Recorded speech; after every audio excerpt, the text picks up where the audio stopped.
Ce soir, je suis avec Virginie et je vais te laisser te présenter. Merci beaucoup en tout cas de m'accueillir. Donc moi je m'appelle Virginie, je suis Yadolisha Virginie, ça veut dire que j'ai été initiée dans la tradition afro-brésilienne du Candomblé. C'est en découvrant ton blog et tes vidéos en fait que j'ai pris contact avec toi.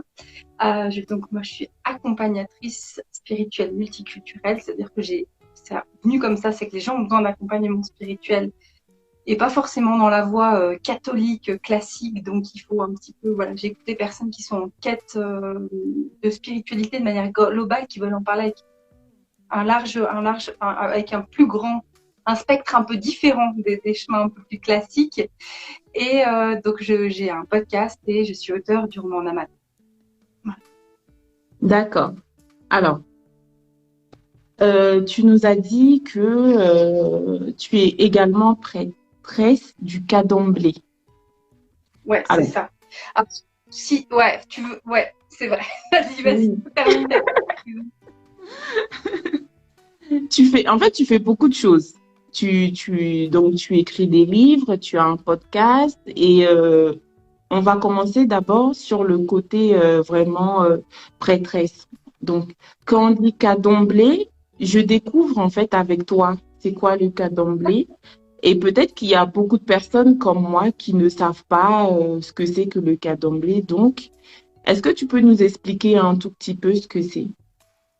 Avec grand, grand, grand plaisir. Alors, ce que je vais faire déjà en introduction, c'est comme toi, comme dans tes vidéos, je vais déjà m'excuser auprès de tous les peut-être marabouts, féticheurs qui peuvent nous regarder ou des personnes qui ont un plus grand niveau d'initiation. C'est-à-dire que effectivement, quand on discute comme ça, on fait de la vulgarisation. C'est-à-dire que Oui, je simplifie énormément de choses pour que ce soit compris par le plus grand nombre, pour qu'il y ait une plus grande compréhension. Donc déjà, je m'excuse parce qu'il y a beaucoup de choses où on pourrait me dire oui, mais il y a ça. Et moi, je vais parler des spiritualités africaines, mais déjà d'un village à l'autre, c'est différent. Donc je fais oui, évidemment des grandes généralités. Et pour ça, d'ores et déjà, je m'excuse s'il y a quelque chose, s'il y a des questions, n'hésitez pas, mais c'est de la vulgarisation, c'est des grandes généralités. Après aussi, je vais prendre juste un temps, Abiba, pour vraiment aussi remercier et que ce soit tes ancêtres et mes ancêtres, là, ensemble on soit pour que le souffle là de nos ancêtres, il puisse faire que nos mots, ils soient bons, ils soient porteurs, qu'on ait oui, vraiment leur bénédiction pour que notre message il soit bien compris. Parce qu'on va parler de choses délicates qui sont normalement relativement secrètes et là on ouvre un petit peu les portes pour dire hey, les ancêtres là s'il vous plaît, il faut qu'aujourd'hui on délie un petit peu nos langues. Donc en oui, tout cas vraiment je voudrais commencer ce live avec leur bénédiction. Donc là on va aller sur le code d'emblée.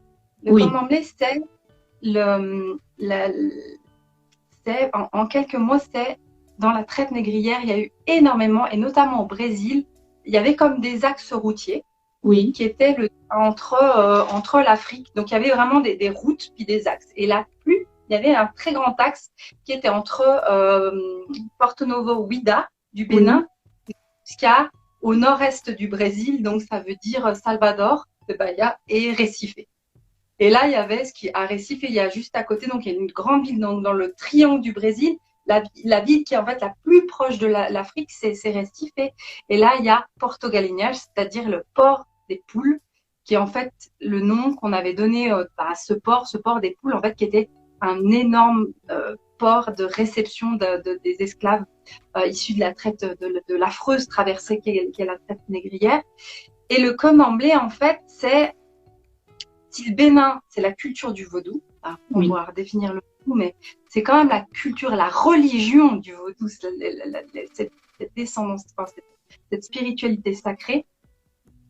Je dis toujours, mais le vaudou, c'était le passager clandestin des bateaux négriers.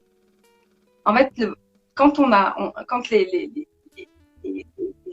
ça là, c'était les Portugais ou en tout cas les Occidentaux ont pris des personnes, mais ils ont pris des mères, des pères, ils ont pris des cultivateurs, ils ont pris aussi des féticheurs, des vaudousines, ils ont aussi pris, il y a eu aussi ces populations-là. Et du coup, les Béninois, en plus, c'est tout le peuple du Rouba et Fou, ils avaient cette tradition-là. Et là, ils sont partis avec. Et on a eu beau quand même imposer le christianisme, aujourd'hui au Brésil, c'est fondamental. Il y a encore un culte énorme des orishas. C'est-à-dire qu'aujourd'hui, la fête des orishas est énorme au Brésil. Il y a eu la semaine dernière la fête de Miemanjá, c'est-à-dire la fête au Bénin d'Iemoya, où la prononciation n'est pas tout à fait la même, où Oui. c'est la déesse de la... Et c'est des millions de personnes qui sont sur les côtes pour faire les bénédictions. Donc, le candomblé, c'est la fille c'est le vaudou brésilien, c'est-à-dire le descendant vraiment de cette culture béninoise sacrée, et c'est ce qui a perduré. Alors il y aura au Brésil, on parlera du candomblé, où on pourra parler peut-être vers Cuba plutôt de la santeria, du vaudou haïtien. Oui. Ce vaudou béninois, il a essaimé dans cette Amérique et du Nord et du Sud en fait. Donc c'est la branche en fait. C'est ce qu'on n'a pas pu voler aux personnes mises en esclavage. D'accord. Alors, toi, du coup, tu es devenue prêtresse. Alors, je voulais savoir comment devient-on prêtresse, du coup? Alors, on ne devient pas comme ça. Oui. Comme tu peux le constater, je suis toubab. Donc, on vient pas comme ça. C'est pas un matin, on se le dit. Même au début, on se dit non. C'est vraiment quelque chose qui dépasse...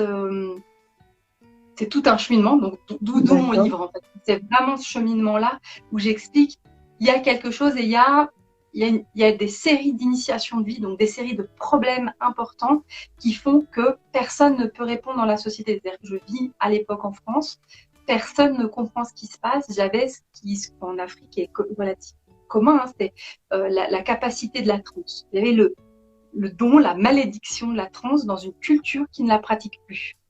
Et ça, c'était terrible parce que c'est-à-dire que moi, je ne pouvais pas faire de cours de percussion. Je partais tout de suite comme ça. Et dans une société qui ne sait plus ce que c'est.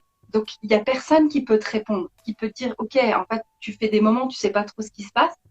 J'ai quand même eu la chance de rencontrer donc, moi, j'ai cherché, dans mes repères, j'ai trouvé un psychiatre. Je suis allée voir, j'ai dit, écoute, mais quand même, il se passe des trucs bizarres ou je vois des trucs bizarres. La musique fait quelque chose de particulier chez moi, je peux avoir des états particuliers.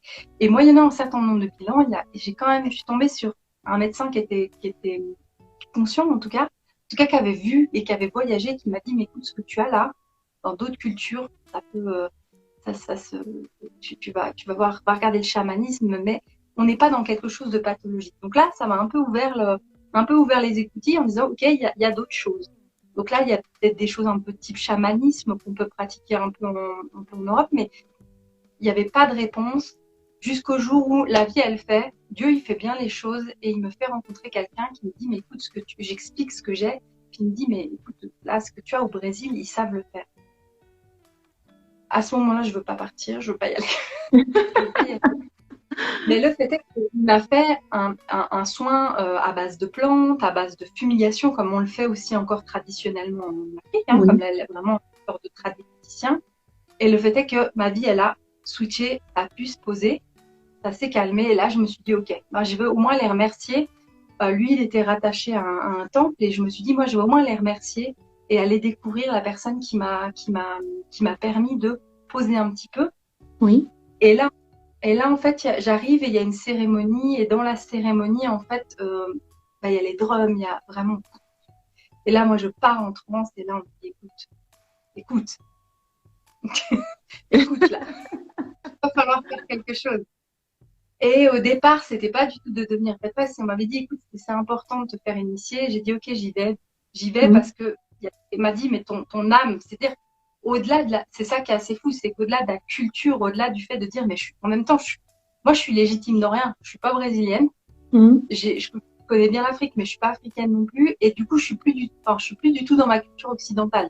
Toute ma spiritualité n'est plus du tout là, en adéquation avec ce que je vis, le lieu où je vis. Mais Dieu, il fait des chemins comme ça, il fait des routes un peu particulières. Et puis, donc au début, j'ai commencé pour me soigner moi, pour arriver à me poser. Et ces chemins toute façon, c'est des chemins, on sait jamais. Au départ, on dit, on s'initie, puis on sait pas ce qui va se passer derrière. Et puis, les années se faisant, un jour, on me dit, bah, écoute, tu vas devenir prêtresse. Donc, ça veut dire qu'après, maintenant, je peux m'accompagner, j'ai les initiations pour faire les rituels suivant les situations particulières. D'accord. Donc, c'est par étapes. Ça commence par étapes. Ouais, c'est des années. Des années. Avec vraiment, au départ, je veux dire, mes pères occidentaux, ils vont faire des stages, on va faire beaucoup de stages de développement personnel en France, en Europe, et du coup, pouf, on enquille comme ça les outils, alors qu'en fait, c'est des voies où on ferme déjà, on prend du temps, on rentre en soi. Au contraire, on n'a pas d'outils. Pendant plusieurs années, on n'a pas le droit de faire rien. D'accord. Et puis, moyennant les initiations, on prend, mais ça prend énormément de temps. Ouais. Et c'est une tradition qui est orale. Oui. Qui est pas finie. Et voilà. Donc, il n'y a pas de notes, il n'y a pas de livre, il n'y a pas de. Oui. Y a pas de on parle. Et puis, c'est en fonction de ce qui se vit aussi. Les rituels, de comment on prépare un défunt, comment ça se passe. Ben, c'est le jour où il y a le défunt, hop, on assiste au rituel, puis on voit ce qui se passe. Et c'est comme ça que ça se passe. Ouais, c'est comme ça qu'on apprend. D'accord. Et ça a mis combien d'années ou combien de mois entre le moment où tu es partie pour te soigner et le moment où tu es devenue prêtresse? Ça a mis combien de temps à peu près? 7 ans. 7 ans, ah oui. Ouais, 7 ans. Ça va faire 10 ans à peu près. Ouais. C'est long, mais c'est un temps. C'est tout un processus, c'est tout un changement de vie, c'est un changement d'état d'être. Puis il y a la différence de culture. Il y a la différence de culture. Il faut c'est pas en un seul voyage qu'on comprend. C'est avec le temps. Oui. C'est avec le temps, c'est avec les gens, c'est en passant du temps avec les gens qu'on comprend. On comprend, voilà, les codes qui sont différents. Les premières fois, je comprenais rien. J'étais là, qu'est-ce qu'ils font là? Que se passe-t-il? Puis après, ben, tu comprends les processus. Il y a au Sénégal, je sais pas si tu connais le Ndop sénégalais, où il y a vraiment cette thérapie par la danse et la trance en fait, par la musique. Je ne connais pas. Ouais. Alors c'est ça. Et il y a en fait dans la culture africaine, il y a ces moments où il y a encore dans les villages, dans les communautés, les moments de musique et des moments de percussion qui sont quand même des djembés, les balafons qui sont. Oui. Où en fait il y a la danse et il y a quelque chose qui se passe dans le corps pour libérer. Et nous, on est tellement fait là, dans notre corps, que souvent, on entasse tout, puis on est étriqué. Tu vois, même notre Jésus, il est tout maigre, il est sur sa croix, il est comme ça, tu vois, c'est des choses où il faut libérer. Alors, le début, c'est aussi sur des choses que toi, tu ne comprends pas. Je vis ça et j'espère y arriver à démontrer que tout cela existe. Ok. C'est ça. Il y a une partie, alors j'ai pas vu le nom, Richard, en tout cas, merci pour ton commentaire. Alors au départ, on ne comprend pas et il faut accepter qu'on ne comprend pas. Et en plus, moi, j'avais la barrière de la langue, donc moi, je suis arrivée, je ne parlais pas portugais du Brésil. Ce qui était bien, parce qu'en fait, tu vois, nous qui sommes tout le temps en train d'essayer de comprendre, mais pourquoi? Bon, en fait, il n'y avait pas de pourquoi. De toute façon, je comprenais pas le parce que, tu vois. Oui. Ça ne sert à rien. Beaucoup pendant. Puis il y a baragouiner au bout de 1 ou 2 ans, je pouvais baragouiner. Puis après, il y a parler la langue au point de comprendre les métaphores, de comprendre les images. Ça, c'est encore toute une autre chose. Puis ça prend des années. Il y a effectivement le fait de ne pas comprendre, mais après, arriver à démontrer, je sais pas. Parce qu'après, c'est comme si on dit on veut prêcher, on veut évangéliser. Non. Après, je crois, en tout cas, c'est de le vivre et c'est de l'incarner. Moi, après, qu'on me croit ou pas, vous savez. Oui. C'est vrai vraiment. Oui. Tout à l'heure, tu parlais de la danse et quand, par exemple, avant de faire mes vidéos, je fais des recherches et finalement, dans que ce soit les orishas ou les divinités, il y a beaucoup de danse qui revient. Beaucoup, ouais. Oui, par exemple, quand j'ai parlé de Egungun, je sais que avant que Egungun ne sorte, il y a de la danse dedans. Ouais. Oui. Ouais. C'est vraiment, il y a quelque chose de très corporel, parce que donc là, on parle de la transe. Oui. On parle vraiment donc il y a l'initiation. Il y a une vidéo que tu as faite sur la genèse un peu de cette vidéo il y a la séparation entre le monde donc nous au Brésil on appelle le Aïe, donc Oui, la divinité humaine, puis le ciel en fait. Hein. Et quand à un moment il y a la séparation entre les hommes et les orishas, ta vidéo elle est géniale pour ça. Et à ce moment-là, il y a une dernière connexion qui se fait et qui est de dire Dieu il accorde aux orishas, donc aux divinités, mais finalement quelle que soit la tradition, de dire tu peux quand même de temps en temps aller dans ta personne initiée, aller revivre l'état d'humanité, en fait, oui, vivre dans. Et à ce moment-là, il y a une véritable euphorie, il y a une véritable, je sais pas comment dire, mais une forme d'excitation de la divinité. Et elle vient, oui, elle a sa danse, elle a sa propre danse. C'est-à-dire, on n'est pas la même chose quand on est. Alors, évidemment, il y a des toutes petites différences, hein, mais entre le Bénin ou les orishas aussi après du Brésil, puis le Brésil s'est après mélangé avec le chamanisme amazonien, mais par exemple, le Shango est très présent aussi au Bénin. oui, oui, Et Shango, ben voilà, tu vas pas incarner Shango, mais donc, qui est la déité de la guerre, quoi, qui est l'homme, quoi. oui, il est puissant, hein. Oui, C'est puissant, il y va. il est très Mangette qui est puissant. toute douce, qui est la mer, et quand tu te mets en transier Mangette, t'as la tête comme ça, tu pars, et puis c'est tout doux, et tu vois, et puis la tête, elle fait comme ça, tu vois. C'est normal, parce que c'est pas les mêmes qualités de Dieu. Oui. C'est pas les mêmes Alors, il y a qualités. Vanessa Richard qui dit tomber sur les bonnes personnes pour l'incarner. C'est vrai, c'est important de tomber sur les bonnes personnes qui vont t'accompagner pour mieux incarner euh, tout ça. Mieux regarder l'orisha, ou bien, attends, j'ai pas bien compris la question, je vais juste regarder. Non, en fait, Ah, c'est ouais. Vanessa Richard qui dit Ah, tomber ouais, sur les bonnes personnes pour l'incarner. ouais, c'était en lien pour incarner la spiritualité, ouais, c'est ça, ouais. Bah après, c'est tout un chacun qui doit arriver à sentir si quand il est avec un père spirituel, une mère spirituelle, est-ce qu'elle marche sa parole?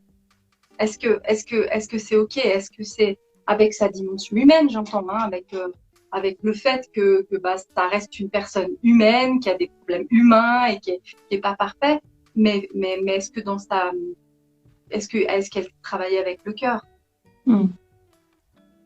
D'accord. C'est ce Oui, C'est ce qu'on va dire aussi, par exemple, dans l'image qu'on a du vaudou, qui est juste une aberration, qui est aujourd'hui les séquelles pour moi, qui est encore un stigmate de la colonisation. Alors que le vaudou, on va avoir une image de la poupée avec ses aiguilles ridicules, bah, alors que on est dans une véritable religion, avec une véritable connaissance, avec une philosophie, avec un rapport à la nature, avec un rapport du vivant.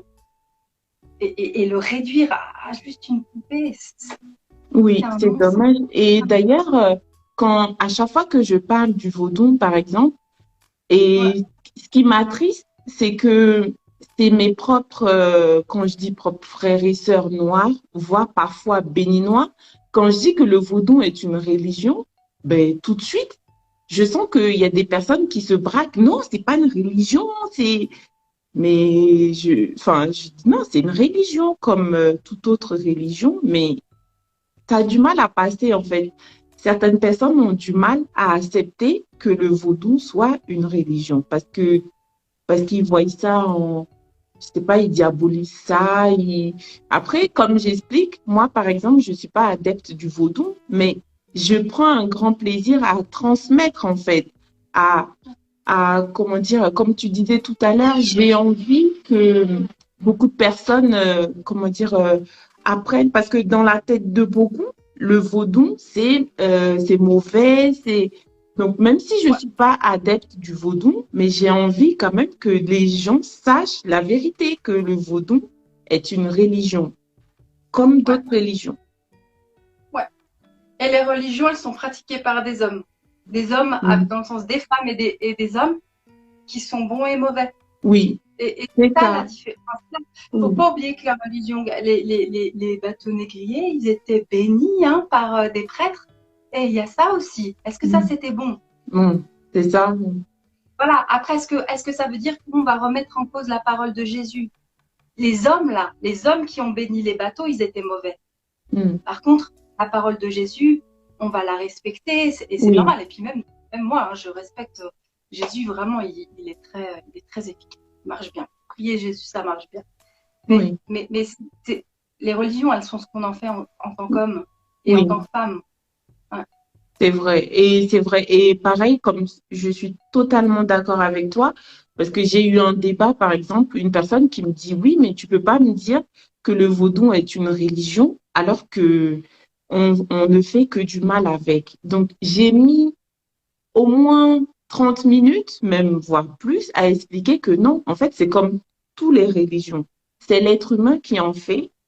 Bah, en Ouais, fait, tu peux prendre pour faire du bien comme tu peux ouais. prendre aussi pour, en fait, c'est pas la religion, c'est l'être humain, lui, qui change, en fait.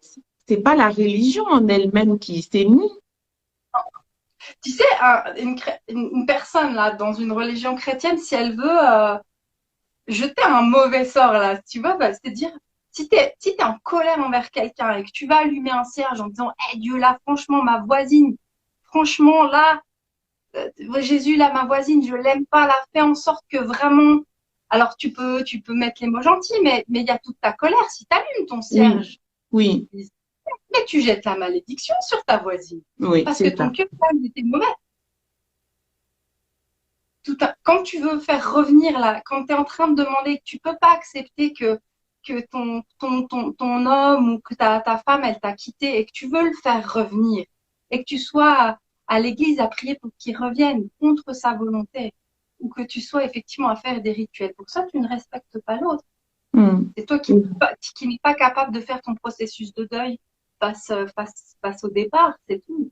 Et ça, c'est dans toutes les religions, il y a ça. Oui. Alors, il y a le commentaire de Éléonore qui dit, élevé en Guadeloupe, dans le catholicisme, héritage de l'esclavage, je confirme tes propos sur le vaudou. On a été conditionné à voir le vaudou comme quelque chose de mauvais. Ouais, ouais. C'est Et ça qui est terrible. Ça, c'est oui, c'est terrible. C'est une acculturation. Mais c'est.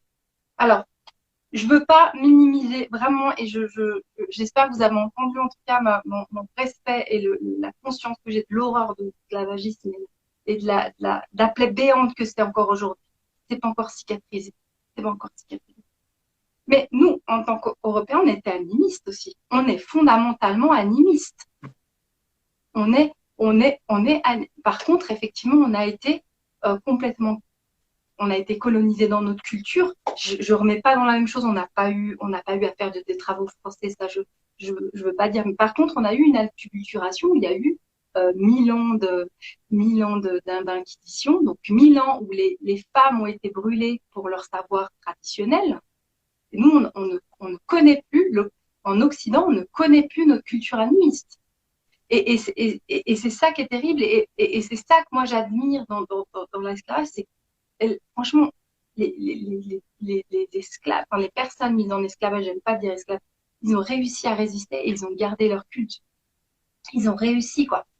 Ça a été leur plus grande force pour faire face à l'inhumain, à l'impensable. hmm. Alors, il y a le commentaire de Annick Boutique qui dit, malheureusement, au Bénin, on fait l'amalgame avec le mal. C'est une mauvaise interprétation des gens parce qu'en effet, au Bénin, on l'a perverti. Oui, malheureusement.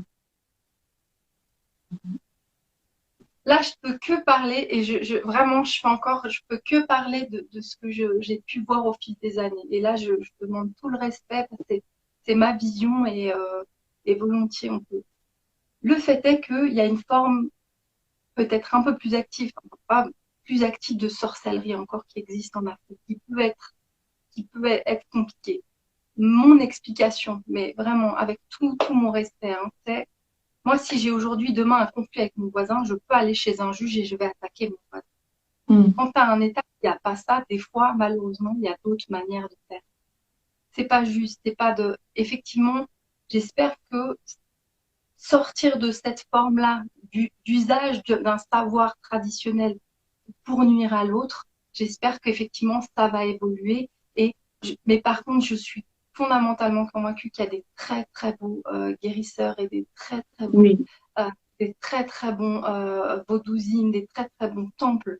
Au Bénin, je pense au temple Tron. Enfin, moi, j'ai été accueillie au temple Tron. J'ai trouvé mes énergies incroyables. Il y a au Togo, il y a le temple de... Ah, excusez-moi. Au Togo, il y a un prêtre vaudou, mais fantastique. J'ai juste oublié le nom. C'est un vieil homme, il a deux filles qui sont des jumelles derrière lui.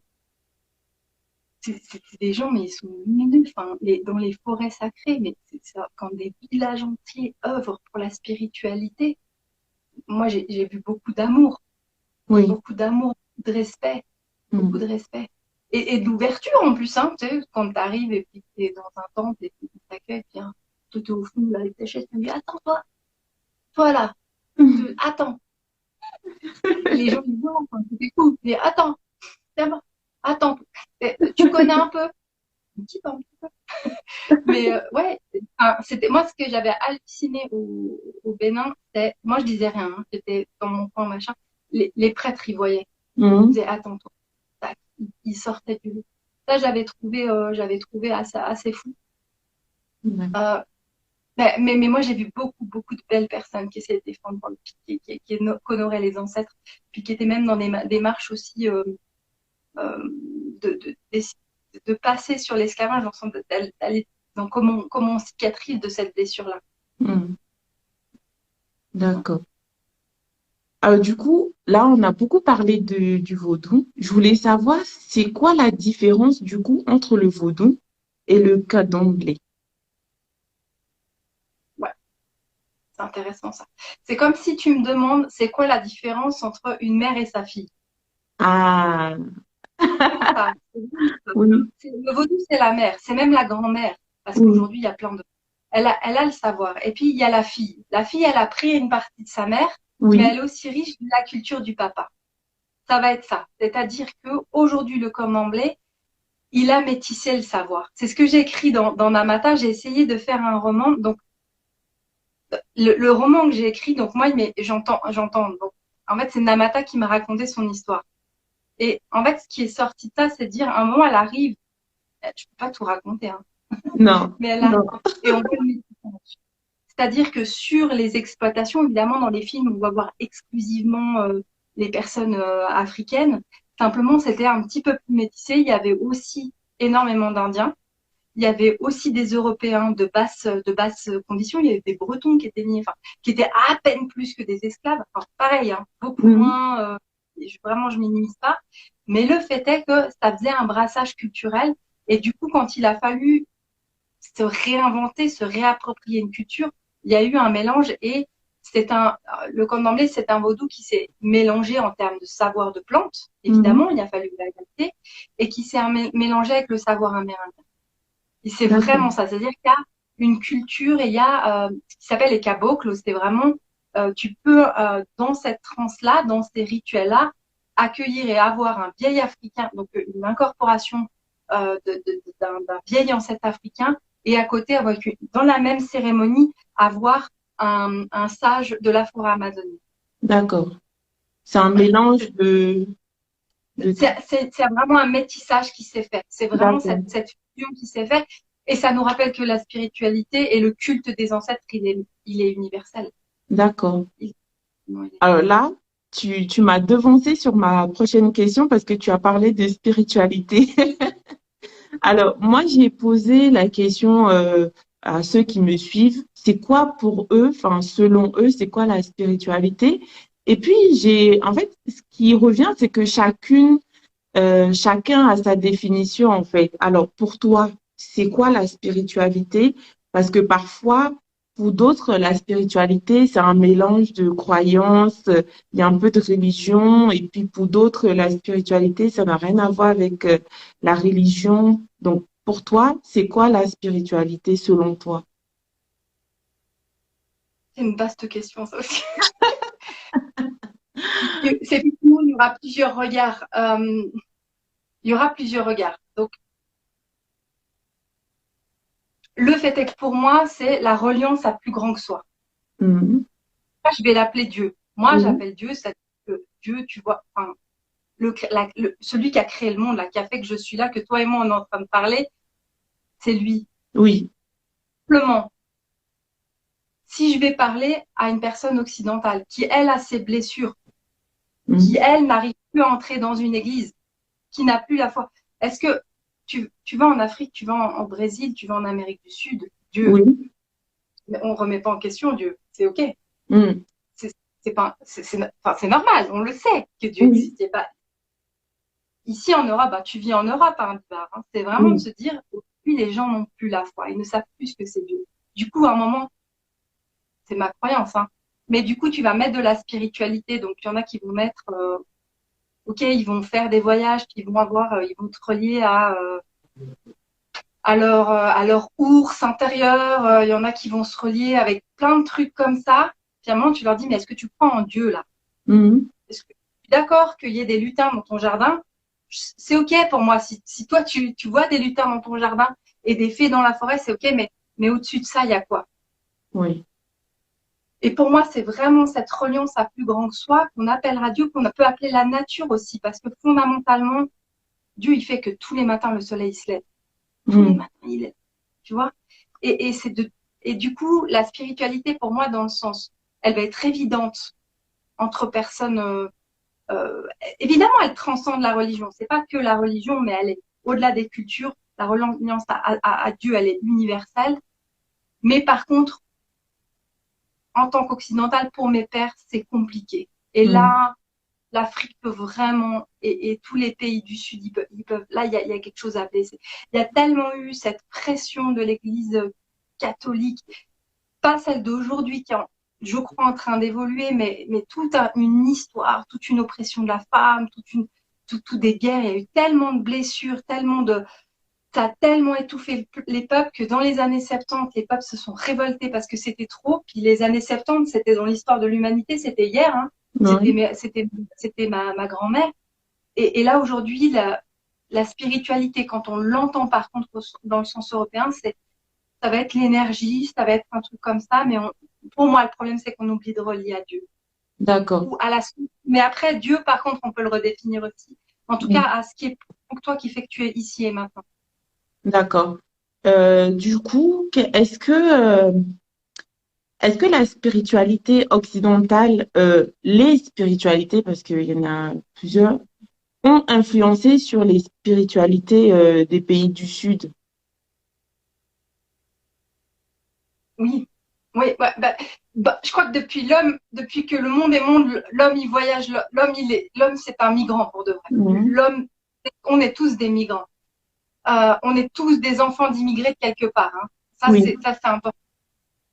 En Amérique, au Brésil en tout cas énormément, énormément parce que déjà, donc il y a eu ce métissage Afrique, et le fait est que les esclaves, ils devaient aussi aller à la messe. Du coup, il y a eu aussi un mélange et avec les saints catholiques.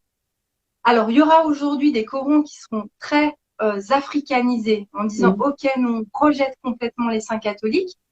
Moi, j'ai été initiée dans une tradition, on me dit, OK, c'était la tradition des esclaves, mais le fait est que Jésus, c'est bien. Et c'est de regarder au-delà. Enfin, c'est ce que j'ai trouvé beau. J'en avais beaucoup parlé avec mon père spirituel qui me disait, mais c'est de regarder au-delà de la colonisation, au-delà du colon.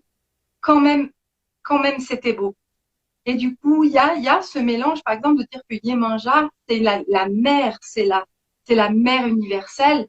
Si tu fais le rapprochement avec les courants catholiques, on est sur l'énergie de Marie. C'est-à-dire que si Dieu, il vibre par plein de divinités, hein, une divinité, c'est juste une vibration, une qualité de vibration de Dieu, ben, tu retrouveras toujours. Et Jésus, c'est une très belle énergie. Moi, je trouve ça bien. J'avais rencontré c'était au Bénin. Il m'avait dit, Jésus, vraiment, c'est un très grand vaudou. Ça mais oui, pourquoi pas? J'ai dit, c'est bon. Prier Jésus, ça marche bien. Oui. Puis on sait quand il a été initié, en fait. Jésus, hein, si tu regardes bien, il fait des guérisons. Il Oui. fait prendre conscience, il fait des guérisons un peu magiques. Il fait prendre conscience des choses. C'était un grand guérisseur, c'était un grand marabout. Mm. Il avait le pouvoir des mots. Et juste, D'accord. il est pas en Afrique, quoi. Et du coup, comment ça a été accueilli autour de toi? Parce que comme tu as dit au début, tu aimes bien, j'ai remarqué que tu aimes bien dire je suis une Babtou, tu aimes dire ça. Et du coup, en tant que Babtou qui devient prêtresse comme ça du candomblé, enfin comme ça, ça a mis 7 ans, c'est pas comme ça, ça a mis 7 ans. Mais comment ça a été autour de toi, dans ton entourage, comment ça a été accueilli en fait? Quelle a été leur réaction?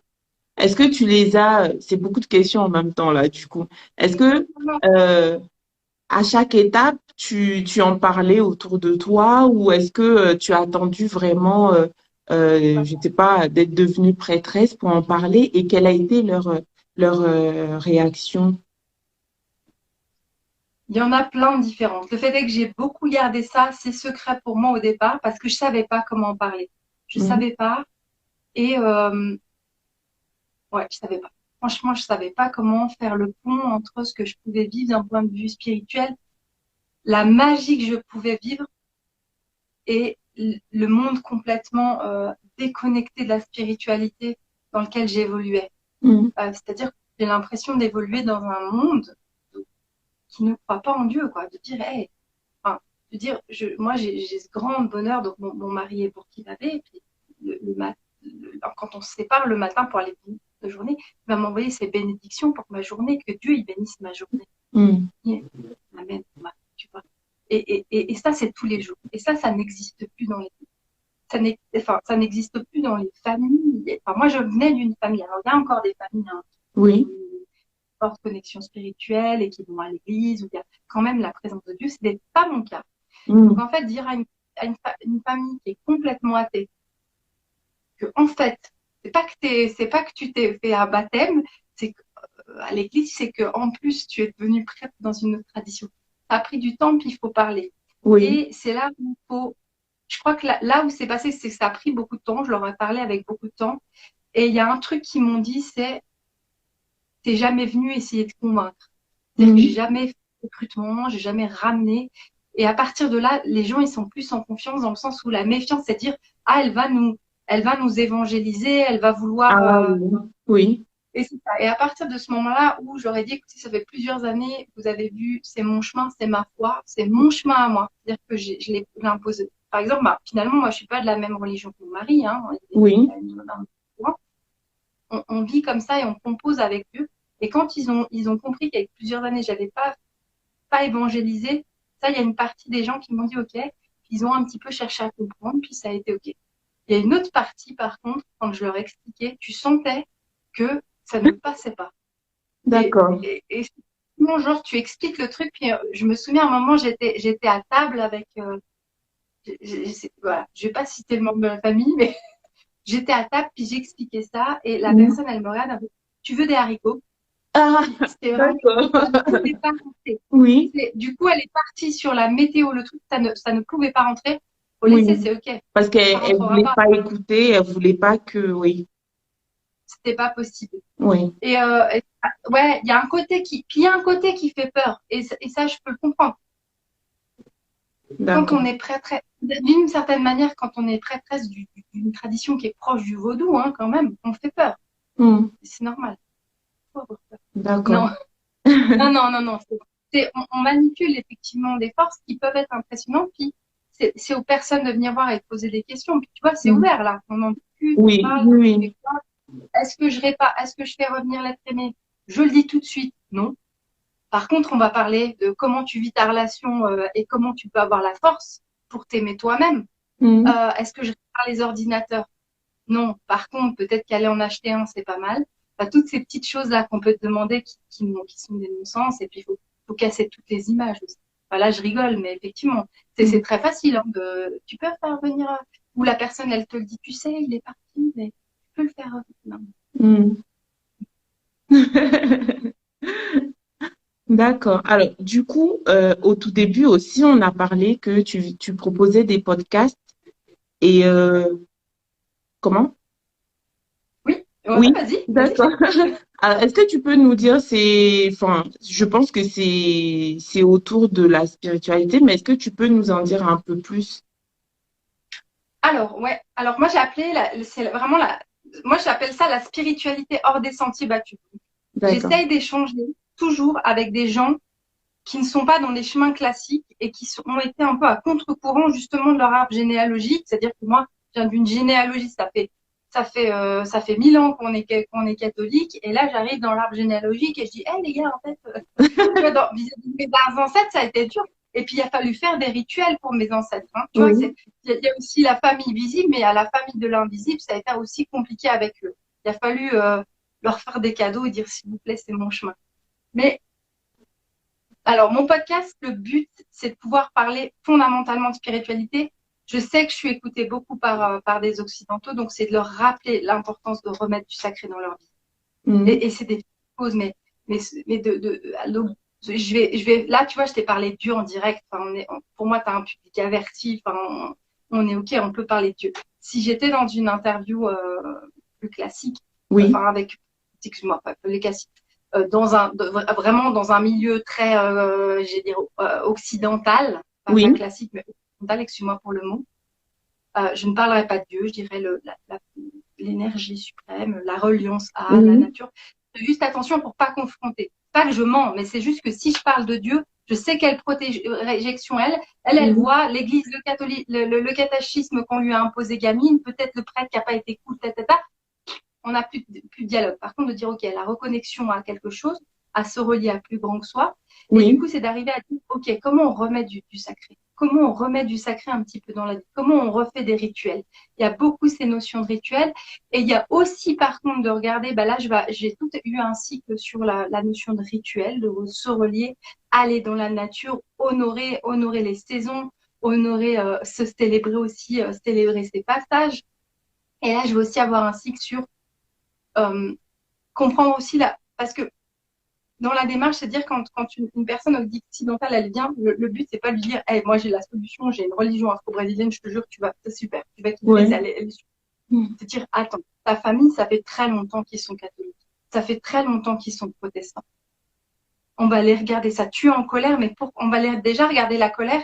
Et là, je vais faire tout un rite toute une série sur le podcast pour qu'est-ce que c'est aujourd'hui la religion chrétienne et les d'accord. différentes visions, parce qu'il y a beaucoup de mouvements et il faut surtout pas tirer pour dire attends, c'est marre, surtout pas. La démarche, c'est à dire aujourd'hui la vision que tu avais de la religion chrétienne, des erreurs qu'ils ont fait, tout comme j'ai le même discours qu'avec le vaudou de ce que tu juges mauvais. Aujourd'hui, peut-être qu'il y a une mauvaise image de la religion et dire il y a plein de gens qui la font évoluer, il y a ce qui s'appelle ouais, une forme de chrétienté moderniste où aujourd'hui on va pouvoir accueillir l'homosexualité, t'es célibataire, c'est pas grave. Et comment tu regardes vis-à-vis tes valeurs, ce Mhm, qui sont importantes pour toi et de la tolérance. Et à partir de là, de dire, OK, ben, tu vas peut-être trouver une branche chrétienne et une église ou un prêtre ou un pasteur qui pourra t'accueillir. Donc, c'est vraiment fondamentalement sur comment remettre du sacré. d'accord, d'accord. Et donc, j'ai vu qu'en 2021, tu as sorti un ouvrage. Tu as un peu parlé de ça au tout début du live. Et du coup, c'est là où tout commence. Pourquoi? Enfin, est-ce que... Je le je l'ai pris à côté, je le montre. Oui, voilà, si tu peux montrer, voilà. Ça Donc, fait comme ça. est-ce que... Donc, c'est quoi le thème du livre et pourquoi ce titre, là où tout commence? Donc, Namata, c'est le prénom. Namata, là où tout commence. Namata, c'est le prénom de l'ancêtre qui m'a raconté son histoire. D'accord? Là où tout parce que dans la tradition afro-brésilienne, ce livre, il peut être lu à plusieurs niveaux. Oui, Si je le regarde d'un point de vue religieux, en fait, pour moi, c'est quasiment un livre de théologie afro-brésilienne que j'ai romancé pour le rendre accessible. Dans la religion afro-brésilienne, il y a les pretus velhos, les vieux noirs. mhm, Vraiment les vieux noirs. Et c'est la sagesse des ancêtres africains. Et aujourd'hui, il y a un culte énorme encore au Brésil des ancêtres africains, des défunts. Il y a cette sagesse-là. Et en fait, le but, c'était de raconter cette histoire-là c'est cet ancêtre. Hein. Namata, elle a dû exister. Enfin, moi, je l'entends, je peux la voir. Donc, elle a existé dans une autre époque. Et c'était de raconter cette histoire-là de comment ils ont réussi à survivre et comment ça a commencé pour elle. C'est-à-dire comment il y a eu ce début du Code d'emblée. Oui. C'est vraiment pis. Le fait de le romancer, ça fait que tu as des gens qui peuvent le lire comme ça. C'est une super histoire. Et en fait, c'est vraiment la genèse de comment les personnes qui ont été mises en esclavage d'origine africaine ont pu résister avec leur spiritualité. C'est-à-dire qu'on leur a... C'était pas aussi lire certaines choses que j'avais lues, mais c'était peut-être certains ouvrages. Hein. Je dis pas qu'ils sont tous comme ça, j'ai pas tout lu, mais beaucoup, moi, j'avais lu, ils se sont défendus grâce à la religion, hein, grâce à Jésus, grâce à l'évangélisation. Et finalement, c'est face à une forme de colonisation. Et là, ce roman, il a pour but de dire, non, c'est parce que en fait, derrière, il y avait toujours les rites, parce qu'il y avait les rythmes, ils sont là, parce qu'on a réinventé les djembés, parce que ça s'est mélangé, parce que même évidemment, hein, c'était pas que les Yoruba et pas que les Fons et pas que les, il y avait des mélanges d'ethnies. Et puis il a fallu créer ce métissage-là. Et ça, pour moi, c'est une esclave originelle, c'est-à-dire c'est elle elle qui est un modèle avec plein d'autres de comment aujourd'hui et pourquoi aujourd'hui en Brésil on honore encore ces anciennes ces cultures africaines. Pourquoi il y a encore ça? D'accord. Parce que ça aurait, ils y sont pas arrivés parce que c'est ça qui est fort, ils y sont pas arrivés, ils n'ont pas fait perdre le vaudou aux personnes. Le vaudou, il est tout. C'est beau, hein? Amen. Alors du coup, où est-ce qu'on peut trouver ton livre? Où est-ce qu'on peut, si par exemple on a envie de l'acheter, où est-ce qu'on peut le trouver? Alors c'est donc Namata, des éditions Mindset. Je le mettrai en commentaire là avant la fin. Alors oui, chez Nofi. Là, je suis hyper fière parce qu'il est en ce moment chez Noir et Fier. Ah, Nofi Store. Là, quand ils ont accepté là chez Nofi Store, vraiment moi j'étais tellement fière. Je leur ai dit, j'ai dit mais merci. Donc il est chez Nofi Store, il est à la Fnac, il est sur Amazon, directement dans la maison d'édition et vous pouvez aller les commander chez votre libraire, c'est très bien aussi. Donc vous allez dans toutes les librairies, normalement France, Suisse, Belgique, en tout cas il n'y a aucun souci.